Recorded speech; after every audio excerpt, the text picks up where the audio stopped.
Hi, my name is Dr. Jen Anaker, and I'm the owner and chiropractor at Anaker Clinics of Chiropractic. Through these videos, we hope to increase your health by giving you insight on wellness tips, answering chiropractic questions, as well as giving you a little insight into some of the things that I do for my own health. Today, the conversation is all about herbs. Herbs can be one of those things where maybe you have in your garden, you've bought them at the store, but a lot of times we have more herbs than what we know what to do with, whether it be that they're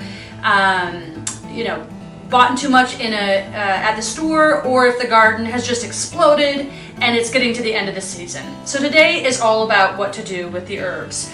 So today we got some herbs from down at the market.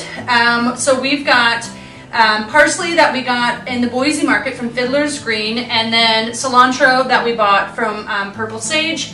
We also are using some basil that we got from one of my patients, so oftentimes I'm gifted food and more than happy to preserve it in my own kitchen.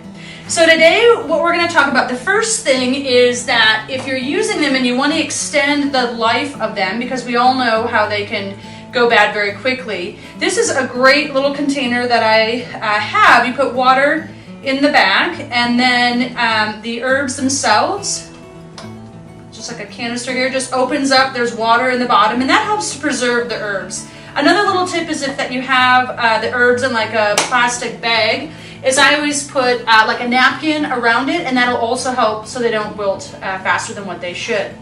So another great way is that, especially as we're at the heading towards the end of garden season, is to use an ice cube tray. And the ice cube tray, I've already pre-cut basil, we just put that in. About 2/3, so just put it in the ice cube tray and just keep going on down.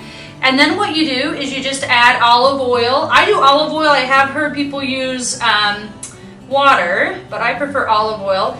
You can think a little bit about this too. Obviously this is just a single herb with basil, but maybe you want something for like a roast or meat, basil, rosemary, sage. You can do a combination too, so you have that cube ready for to put in. And these little guys are starting to melt, but these came from my freezer, and that's cilantro in there with olive oil that was frozen. And then once you freeze them, just obviously mark it and then just put them into a little bag, freezer bag, and then you are all set. The other way that I like to do is I like to dry the herbs. So you can do it by just basically tipping the herbs upside down, and it's nothing more fancy than allowing them to dry. So you have kind of a little maker shift if you don't have anything that's handy dandy. This was oregano that we just, again, tilted upside down and then allowed it to dry. And then once it's dried, I put it in a bag again, and then just store it in my cupboard so it doesn't collect dust. Now this is another way that I bought this actually down at the farmer's market in Boise as well, which is really great. This is purple and regular green basil, and then it's still on the end. So again, once I'm done, I'll put those in a bag, and then I'll just take the bag out and just kind of crumple it up, put it into my spice jar, and I've got enough basil for all year that came fresh from our garden. So I hope you found this helpful, little ways on what to do with some of the herbs, whether it be extra that you bought from the store or more than what you can possibly use in a day use or week use in your kitchen from your garden. So if you like this video, please like it, share it, and we would love your feedback so we can continue to make videos that'll help your life to be healthier. Thank you.